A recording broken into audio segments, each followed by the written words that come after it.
Les benzodiazépines. Les benzodiazépines sont aussi appelés sédatifs, tranquillisants mineurs ou hypnotiques. Au Canada, le clonazépam, l'alprazolam et le lorazépam sont les benzodiazépines les plus prescrites. Ces médicaments ont plusieurs utilités. Ils peuvent réduire l'anxiété et aider à dormir. Ils peuvent commencer à agir entre 30 minutes à 4 heures et leur effet peut durer pour quelques heures. Mais comment fonctionnent-ils?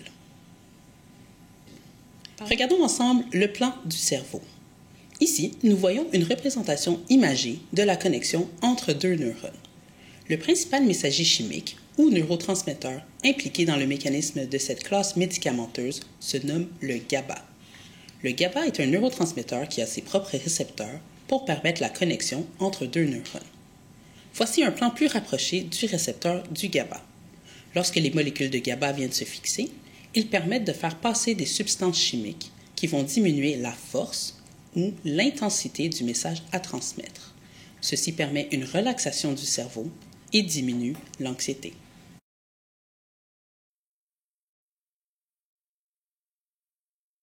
Quand la benzodiazépine se fixe au récepteur du GABA, l'ouverture de celui-ci est plus fréquente et dure plus longtemps.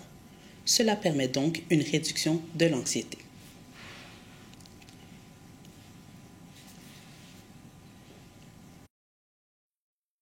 Donc, pour résumer, comme résultat général, la prise de benzodiazépine permet la réduction de l'anxiété.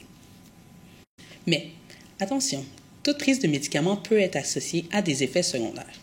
Les principaux effets secondaires associés à la prise de benzodiazépine sont la somnolence importante et les étourdissements.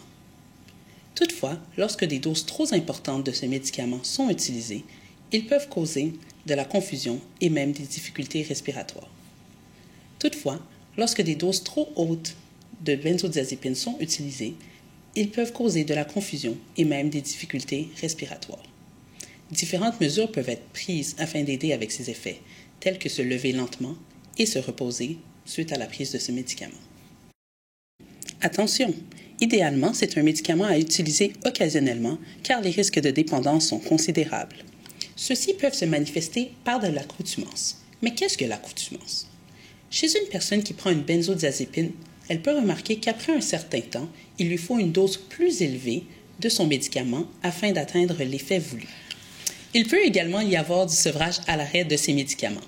Le sevrage va se manifester par des maux de tête, de l'agitation, des étourdissements et de la confusion. Pour faciliter le sevrage, il est possible d'obtenir auprès d'un professionnel de la santé un calendrier qui permet de réduire la dose du médicament graduellement. Parlez-en au médecin ou à un pharmacien. Il est très important de faire attention aux combinaisons entre les benzodiazépines et d'autres substances. La combinaison entre les benzodiazépines et les sédatifs, tels l'alcool ou d'autres médicaments sédatifs comme la codéine et les opioïdes, peut mener à une somnolence importante, un ralentissement du cœur et de la respiration, et même un surdosage, ce qui pourrait entraîner la mort. La combinaison entre les benzodiazépines et le café peut mener à une réduction de l'effet anti-anxiété du médicament.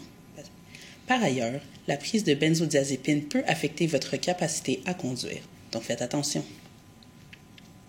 PS femmes.